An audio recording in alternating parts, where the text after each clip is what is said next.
Mario Kart DS was played and recorded on the Nintendo DS emulator. First off, let's start off with the controls.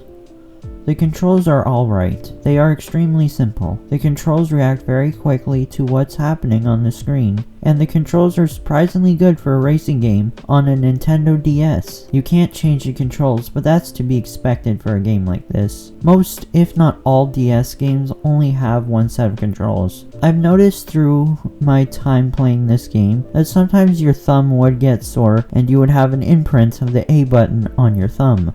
The music is just what you would expect in a Nintendo DS game. Not the best sound quality, but not the worst. The music is quite iconic in my opinion, because every time I hear the music, I get nostalgia from when I was a little kid. The music fits the scenery perfectly throughout all of the racetracks. For instance, in Bowser's Castle, the music is what you would expect it to be, which is really dark and creepy. The volume was also very well balanced throughout the entire game, from the sound effects to the engines and even the music. The graphics are terrible, but that doesn't really matter in this game to me. I wouldn't expect graphics to be really good on a Nintendo DS, and to me the graphics don't matter in this game. It's the fact that it's just so much fun to play. The graphics actually kind of remind me of the Super Mario game for the Nintendo 64. The only time they show cutscenes is when you finish a certain round of races. The cutscenes consists of the 3 top winners of all of the races, and it shows like a parade going on. Sometimes during races, like when you're racing on the map with all the ghosts and stuff, you can see the ghosts on your screen when you're driving around. This aspect of the game makes the maps feel more lively and realistic. Surprisingly, this game didn't have just the racing,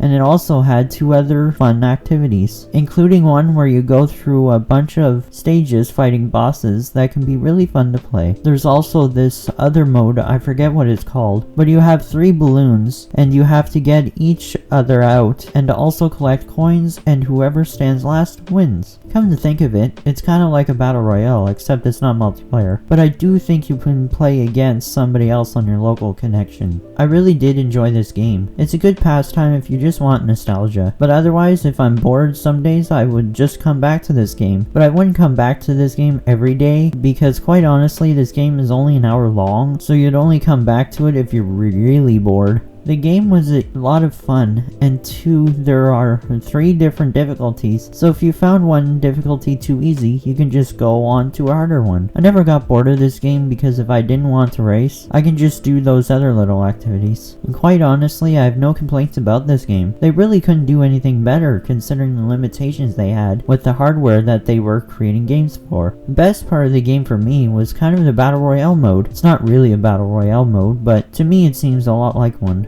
And I would tell my friends about this game just because it's Super Mario, and Super Mario is a classic game character. Even though I have no complaints about this game still does not stand on the same level as many other games that I have played. Considering this, I'm going to give this game a 5 out of 10. Now let me explain why I gave a 5 out of 10, even though I had no complaints about the game. The reason why I gave it a score is because it's an extremely short game, there's no story mode at all, and the graphics are kind of lackluster. I guess the main reason why I really liked this game was because I remember playing it when I was a little kid, and it being one of the only games that I was able to play. But anyways, that's the end of today's review. I know it was a short one today, but I really enjoyed that game. I will do smaller game reviews every second Wednesday, just because I'm playing the bigger games, and I want more time with those games. And next week, I will be releasing a video about my review for Batman Arkham Knight. Thank you all, and see you next time.